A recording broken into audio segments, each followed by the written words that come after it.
Assalamualaikum warahmatullahi wabarakatuh. Perkenalkan, nama saya Cindy Dewantika dengan NIM 205240177. Apa sih hukum pidana itu?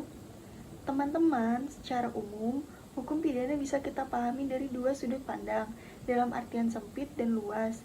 Dalam artian sempit, hukum pidana merupakan bagian ilmu hukum yang mempelajari dan menjelaskan tentang aturan-aturan pidana yang sedang berlaku di suatu negara atau yang disebut dengan ius constitutum.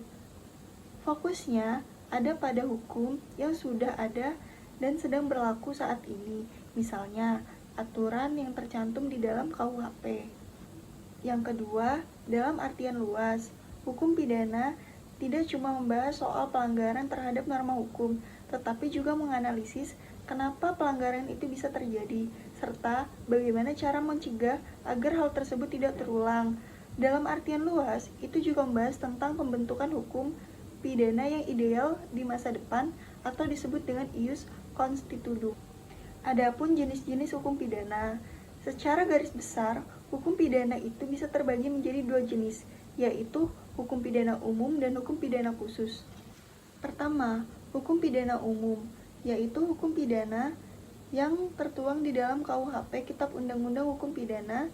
Di dalamnya berisi aturan-aturan pokok tentang tindak pidana, pelaku, serta sanksi yang berlaku secara umum di seluruh Indonesia. Lalu, hukum pidana juga mempunyai dua aliran utama, yaitu aliran klasik dan aliran modern. Pertama, aliran klasik. Aliran klasik ini berfokus pada perlindungan hak individu dari tindakan pemerintah yang sewenang-wenang. Artinya, negara ini tidak boleh menghukum seseorang tanpa dasar hukum yang jelas. Hukum harus bersifat pasti, tegas, dan adil.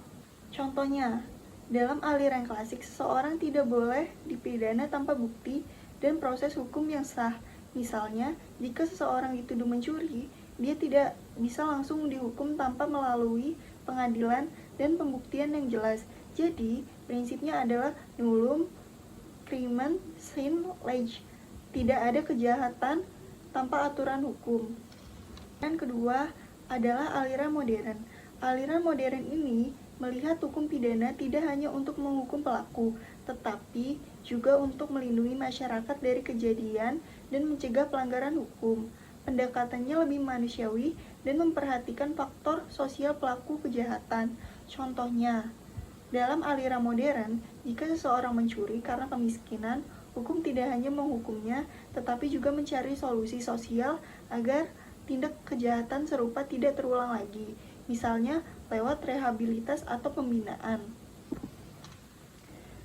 Adapun pasal-pasal di dalam hukum pidana, beberapa pasal utama yang menjadi dasar penting dalam hukum kita yang berkaitan dengan pembahasan yang saya bahas.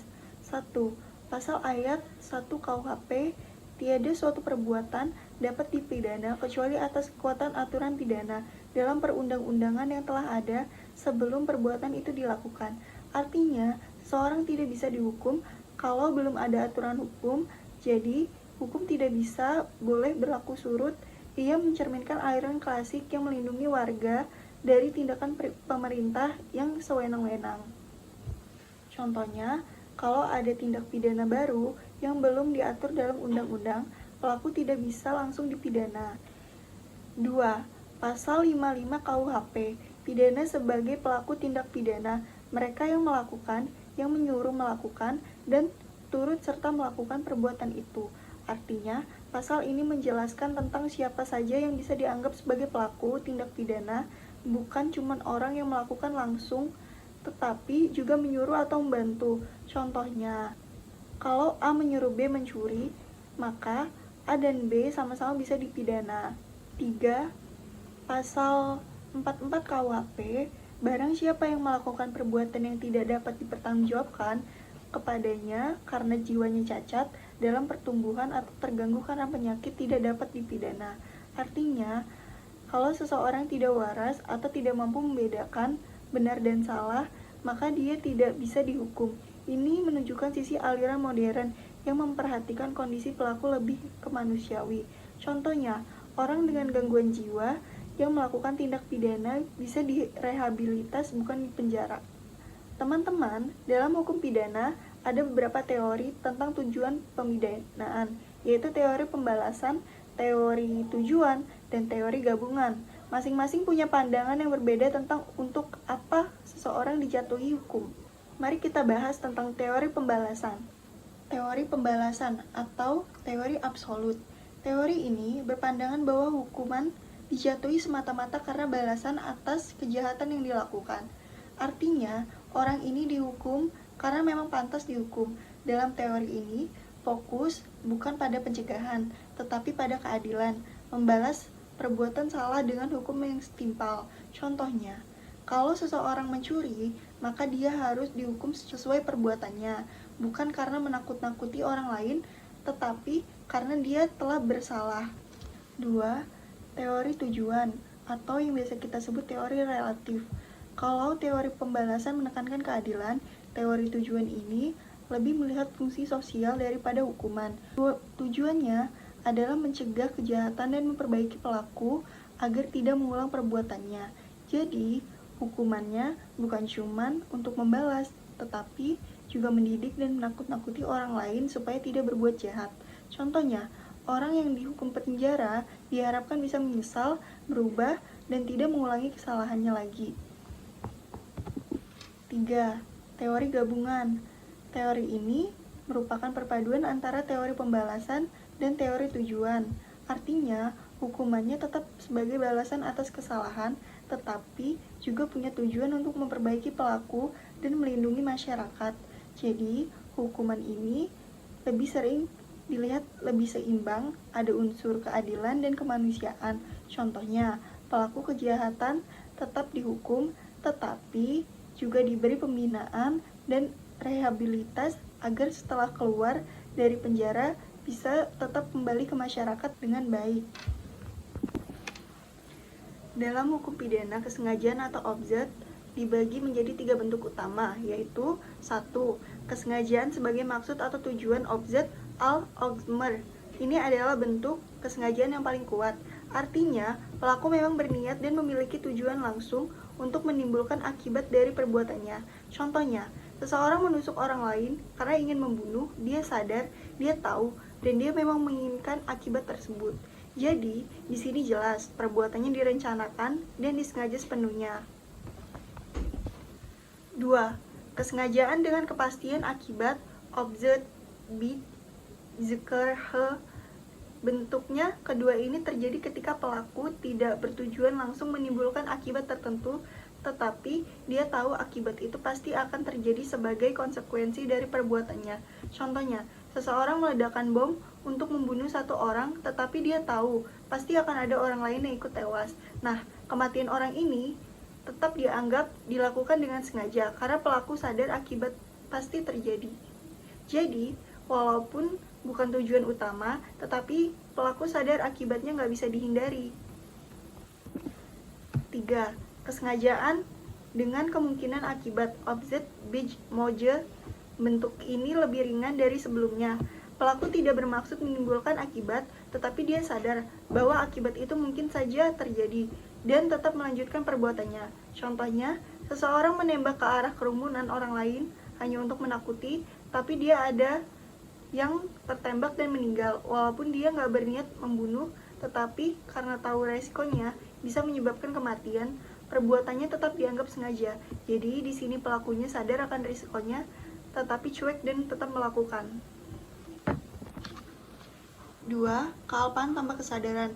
One Buweskalt berbeda dengan yang pertama. Pada jenis ini, pelaku sama sekali tidak membayangkan atau menduga bahwa tindakannya bisa menimbulkan akibat yang dilarang. Padahal, seharusnya dia memperkirakan atau berhati-hati agar akibat itu tidak terjadi. Contohnya, seorang pengemudi menggunakan ponsel saat berkendara tanpa sadar kalau tindakannya bisa berujung pada kecelakaan atau menewaskan orang lain. Ini disebut kealpaan tanpa kesadaran, karena pelaku tidak berpikir sejauh itu, tetapi seharusnya dia tahu akibat bisa fatal. Intinya, pelaku tidak sadar, tapi seharusnya bisa sadar. Kausalitas. Secara umum, ada 3 teori utama, yaitu teori mengindividualisir, teori menggeneralisir, dan teori levalansi dari Metzger. 1. Teori mengindividualisir, teori khusus. Teori ini melihat hubungan sebab akibat secara khusus dan konkret. Penentuan sebab ini dilakukan setelah akibat terjadi post factum, artinya dari serangkaian tindakan yang terjadi, dipilih salah satu perbuatan yang paling berperan sebagai penyebab timbulnya akibat. Contohnya, 1. Dalam kasus kecelakaan, ada banyak faktor seperti jalan licin, rem blong, dan supir ngebut. Nah, kalau ternyata penyebab utama karena sopir lalai, tidak memeriksa rem, maka perbuatan itu dianggap sebagai utama dari sebab dan akibatnya. Jadi, teori ini menegaskan kasus secara nyata dan spesifik. 2. Teori menggeneralisir, teori umum. Kalau teori sebelumnya melihat secara khusus, teori ini justru melihat sebab akibat secara umum, akte factum, yaitu sebelum perbuatan terjadi. Artinya, segala perbuatan yang menurut pengalaman umum bisa menimbulkan akibat tertentu, dianggap sebagai sebab. Contohnya, seorang menaruh bahan peledak di tempat ramai. Walaupun belum terjadi peledakan, secara umum orang tahu tindakan itu bisa menyebabkan korban jiwa. Jadi, menurut teori ini, perbuatan sudah dianggap sebagai sebab dan akibat yang menimbulkan timbulnya terjadi korban jiwa. Jadi, teori ini menggunakan penilaian umum masyarakat dan logika normal. 3. Teori relevansi, teori Metzger. Nah, teori yang ketiga ini adalah teori Metzger. Menurut Metzger, dalam menentukan hubungan sebab akibat tidak perlu membedakan antara syarat dan sebab seperti kedua teori sebelumnya, melainkan harus dimulai dengan menafsirkan rumusan tindak pidana yang ada dalam undang-undang. Artinya, kita melihat dulu apa yang dianggap relevan menurut hukum pidana, baru menentukan perbuatan mana yang menjadi sebab. Dengan kata lain, tidak semua hal yang menyebabkan akibat otomatis jadi penyebab hukum, hanya karena relevan secara yuridis. Contohnya, dalam kasus pembunuhan, ada banyak faktor yang menyebabkan korban meninggal. Misalnya, luka tusukan, keterlambatan medis, atau kondisi korban. Menurut teori relevansi, yang dihitung sebagai sebab hanya perbuatan pelaku yang secara hukum relevan, yaitu penusukan itu sendiri. Jadi, teori ini berfokus pada relevansi hukum, bukan sebab ilmiah. Adapun putusan Mahkamah Agung Notiti 1194 K/Pitsus/2014 kasus penganiayaan yang mengakibatkan kematian berdasarkan pasal 351 ayat 3 KUHP. Terdakwa memukul korban dengan benda keras hingga meninggal. Ia beralasan membela diri karena diserang terlebih dahulu. Namun, hakim menilai perbuatannya berlebihan dan tidak sebanding. Jadi, alasannya pembelaan diri ditolak. Dalam putusan ini, hakim menggunakan teori pembalasan dan teori tujuan. Hukuman dijatuhkan karena pelaku pantas dihukum, sekaligus agar masyarakat jera. Hakim juga menilai unsur kesengajaan ada dalam bentuk dolus eventualis karena pelaku sadar tindakannya bisa menimbulkan akibat yang fatal. Selain itu, hakim mengungkap penafsiran jurisprudensi dan doktrin untuk memahami istilah penganiayaan karena KUHP tidak menjelaskan secara eksplisit. Kesimpulan kasus ini menunjukkan bagaimana teori, niat pelaku, dan penafsiran hukum diterapkan bersama untuk menegakkan keadilan. Ada dua alasan utama kenapa seseorang tidak bisa dipidana, yaitu pembenar dan alasan pemaaf. 1. Dasar pembenar.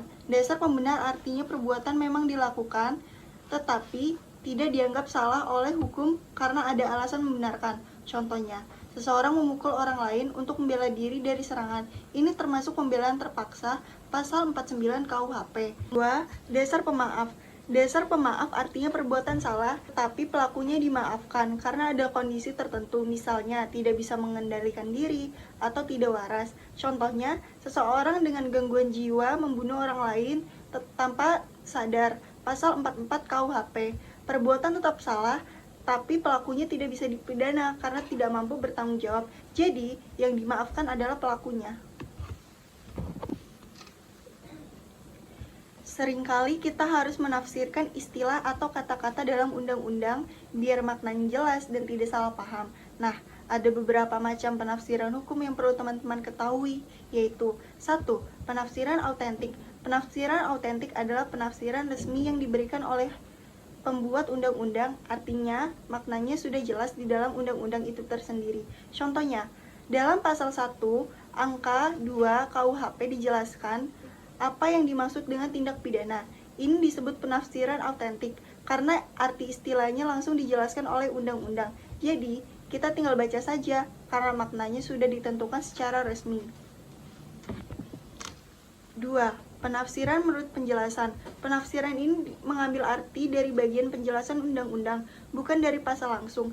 Biasanya, penjelasan undang-undang membantu memahami maksud pasal-pasal yang kurang jelas. Contohnya, penjelasan KUHP dan KUHAP sering dijadikan istilah sebagai penyidik atau penuntut umum. Kalau kita mau tahu maksud pastinya, kita bisa lebih lihat penjelasan di bawah undang-undang. Jadi, penafsiran ini membantu memahami maksud pembuatan undang-undang. Sekian video dari saya akhiri. Wassalamualaikum warahmatullahi wabarakatuh.